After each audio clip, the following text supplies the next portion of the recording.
Bonjour à toutes et à tous, je suis Vincent de Cap Positif, cofondateur de Cap Positif. Aujourd'hui, je suis avec Maude Lefebvre, qui est consultante en bilan de compétences pour nous, pour Cap Positif. Et aujourd'hui, Maude, tu vas nous raconter ton parcours, te présenter et surtout raconter aussi comment tu fais tes accompagnements chez Cap Positif.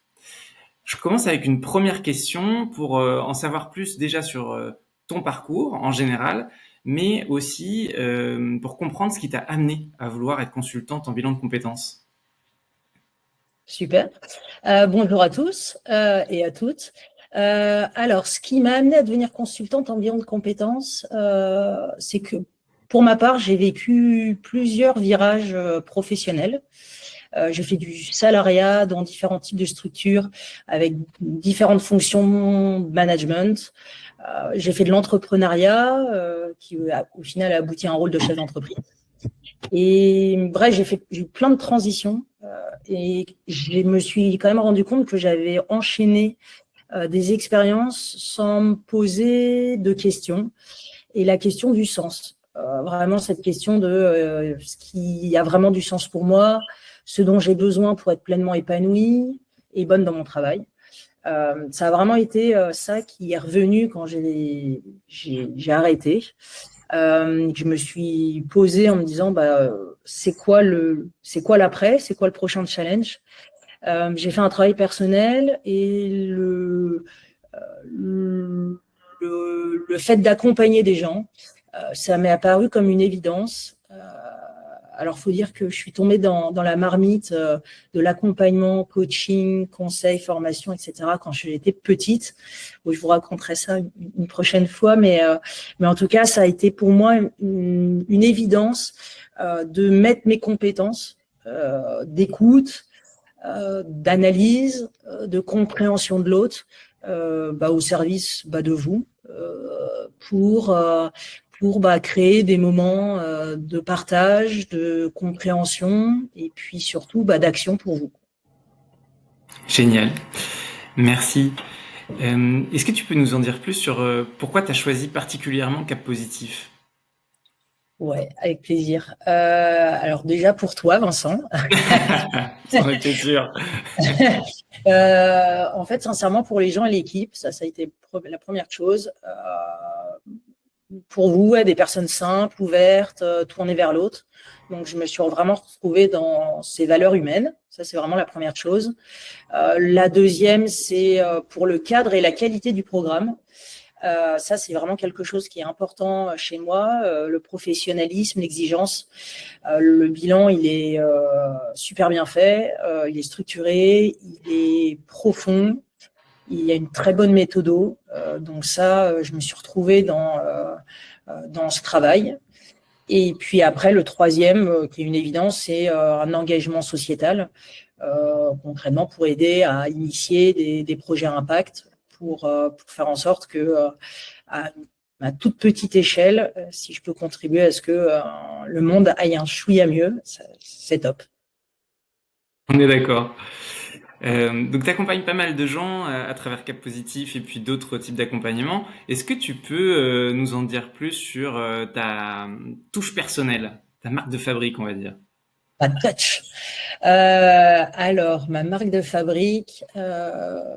Alors, j'accompagne. Je vais vous dire ce que disent les retours des alumni, des gens qui ont fait le bilan de compétences de moi, et je pense que ça va être plus parlant. Alors, ils disent que je suis bienveillante sans complaisance, c'est-à-dire qu'il y a de la bienveillance, mais qui est à un bon niveau, que j'instaure un climat de confiance rapide, dans lequel on se sent bien et dans lequel on se sent assez serein pour être qui on a envie d'être, avec ses forces et puis ses faiblesses. Je suis quelqu'un d'analytique. Je suis formée à beaucoup d'approches en coaching et en bilan de compétences, et notamment sur tout ce qui va être l'aspect de connaissance de soi. C'est quelque chose que j'apprécie et dans lequel je me suis beaucoup formée. Donc ça, il y a un très grand volet avec moi de connaissance de soi, avec potentiellement des tests de personnalité, vraiment des révélations sur qui on est, de quoi on a besoin, comment on est en interaction avec l'autre, qu'est-ce qui nous stresse aujourd'hui, quels besoins sont pas assouvis aujourd'hui et qui font que ça peut créer un désalignement ou en tout cas dérailler. Donc ça, c'est vraiment une grosse partie de qui je suis. La dernière, ils disent que je suis énergique, que moi j'aime bien la mise en action. Après la réflexion intérieure, j'aime bien l'action extérieure. Donc il y a une vraie mise en mouvement que j'incarne, voilà. Et puis la dernière chose, c'est que je suis formée en ce qu'on appelle en analyse systémique. Donc moi, j'aime bien comprendre les systèmes dans lesquels les personnes que j'accompagne sont.